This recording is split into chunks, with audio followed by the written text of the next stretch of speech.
ನಮಸ್ಕಾರ ವೀಕ್ಷಕರೇ, ಸವಾಲ್ ಟಿವಿಗೆ ಸ್ವಾಗತ. ನಾನು ಅನುಪಮ. ಇಂದಿನ ನಮ್ಮ ಭಾವನಾತ್ಮಕ ವಿಷಯ ಕಾರ್ಯಕ್ರಮಕ್ಕೆ ನಿಮಗೆಲ್ಲರಿಗೂ ಸ್ವಾಗತ.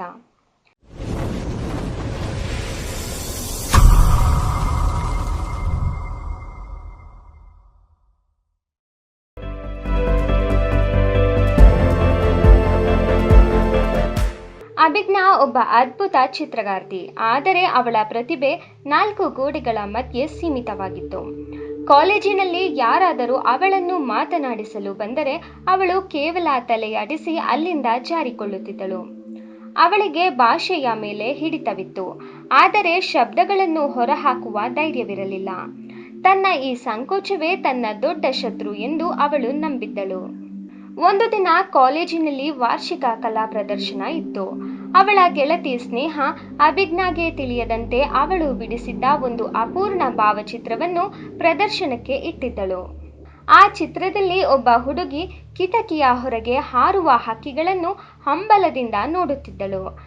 ಆ ಚಿತ್ರದ ಕೆಳಗೆ "ನನ್ನ ಮೌನಕ್ಕೆ ರೆಕ್ಕೆಗಳಿದ್ದರೆ" ಎಂದು ಬರೆಯಲಾಗಿತ್ತು. ಪ್ರದರ್ಶನದ ದಿನ ಹಿರಿಯ ಕಲಾವಿದರೊಬ್ಬರು ಆ ಚಿತ್ರದ ಮುಂದೆ ನಿಂತು ಬಹಳ ಹೊತ್ತು ಗಮನಿಸುತ್ತಿದ್ದರು. ಸಂಕೋಚದಿಂದ ಮೂಲೆ ಸೇರಿದ್ದ ಅಭಿಜ್ಞಾಳನ್ನು ಸ್ನೇಹ ಬಲವಂತವಾಗಿ ಅಲ್ಲಿಗೆ ಕರೆತಂದಳು.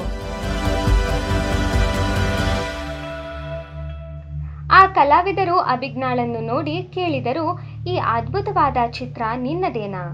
ಅಭಿಜ್ಞಾ ಧ್ವನಿ ನಡುಗುತ್ತಿತ್ತು. "ಹೌದು ಸರ್, ಅದು ನಾನು" ಎಂದು ಮಾತು ನಿಲ್ಲಿಸಿದಳು. ಆಗ ಅವರು ನಗುತ್ತಾ ಹೇಳಿದರು, "ಮಗು, ನಿನಗೆ ಮಾತು ಬರುವುದಿಲ್ಲ ಎಂದು ಸಂಕೋಚ ಪಡಬೇಡ. ಈ ಪ್ರಪಂಚದಲ್ಲಿ ಅತಿ ಹೆಚ್ಚು ಮಾತನಾಡುವವರು ಏನನ್ನೂ ಹೇಳುವುದಿಲ್ಲ.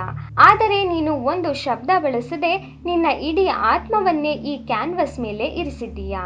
ನಿನ್ನ ಸಂಕೋಚವೇ ನಿನ್ನನ್ನು ಇಷ್ಟು ಆಳವಾಗಿ ಯೋಚಿಸುವಂತೆ ಮಾಡಿದೆ."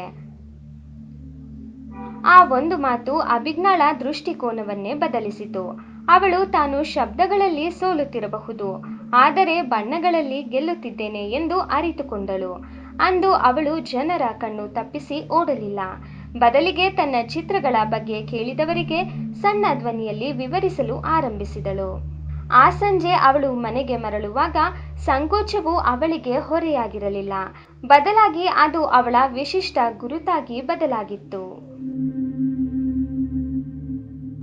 ಇದೇ ತರ ಹೆಚ್ಚಿನ ವಿಡಿಯೋಗಳಿಗಾಗಿ ಸವಾಲ್ ಟಿವಿಯನ್ನು ಸಬ್ಸ್ಕ್ರೈಬ್ ಮಾಡಿ, ಲೈಕ್ ಮಾಡಿ, ಶೇರ್ ಮಾಡಿ, ಹಾಗೆ ನಿಮ್ಮ ಅನಿಸಿಕೆಗಳನ್ನು ಕಮೆಂಟ್ ಬಾಕ್ಸ್ನಲ್ಲಿ ತಿಳಿಸಿ.